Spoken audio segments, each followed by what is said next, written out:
he's hanging out. We're going to come chat with him once he's got a second so we can promote his stuff on our YouTube page too. I won't have too many seconds, so make it quick. Yeah, we'll come around. Well, you want to do it now real quick? Sure, let's do it. Okay, perfect. I'm going to just... No, dude, don't worry. I can edit. I can edit, so don't worry about a thing. I have the ability.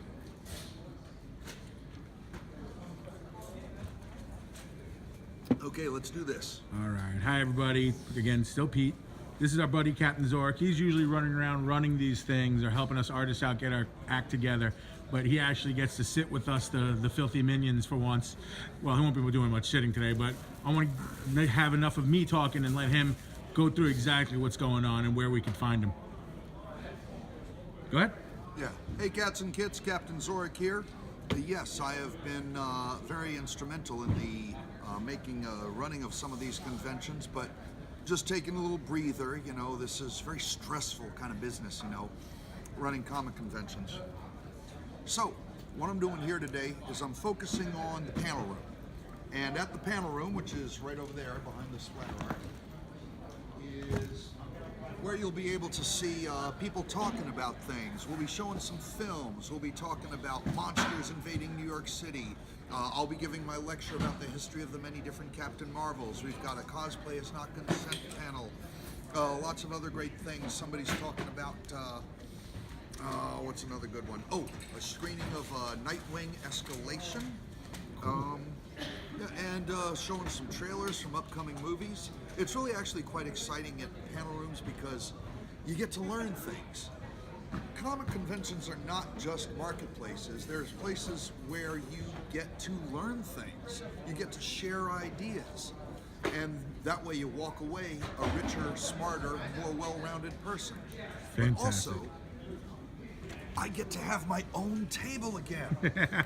All right, so I got two things going on here. One of the things I got going on is this whole medieval armored combat recreation thing.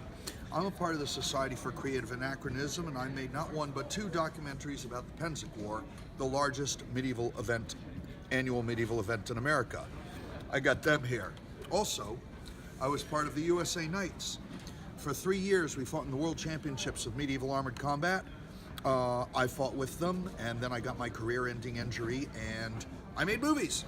So here's the first year, US Against the World. Here is that was 2012. Here's our fourth year, 2015, in Malbork. And so we've got all the fights that any American was in all of these tournaments. And so they're here for video. I've also got these comics that I drawn. You like swords? Well, you got your choice. Drawn with men holding them, or photographed with women holding them. So, your choice. This here happens to be based on a true story back when I ran into my ex-girlfriend in medieval England. So, yeah, and it turned out that she was actually dating this other guy that I never liked, who I had to work with.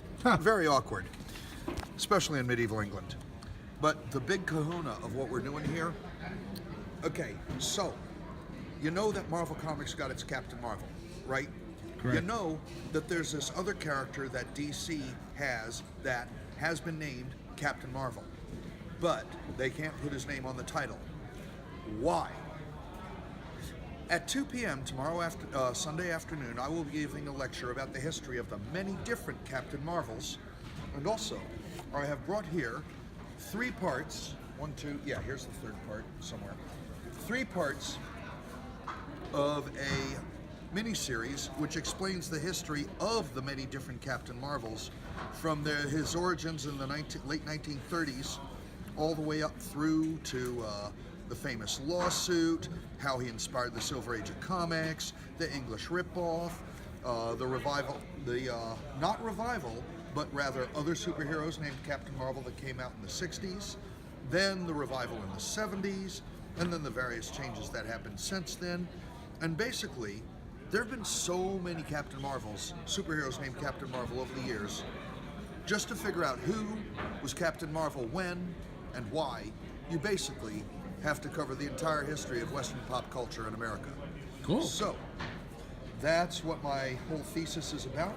All right. These are all autographs of people who have worked on or in relation to one or another Captain Marvel that I've collected over the past 10 years. That's why it's so beat up. That's pretty cool, though. Now, if someone were to not be able to make it to the show, where could they find you online? CaptainZorikh.com. Now, Zorikh is spelled Zorikh. And if you just go to the internet and type Zorikh, I am the only Zorikh in English on the internet. There you go. Oh, and I'll also be singing in my persona as the Death Star repairman at the cabaret. Fantastic. Thank you so much, sir. Thank you. Have a fun show. Fat guys rock. Thank you, sir. Appreciate it.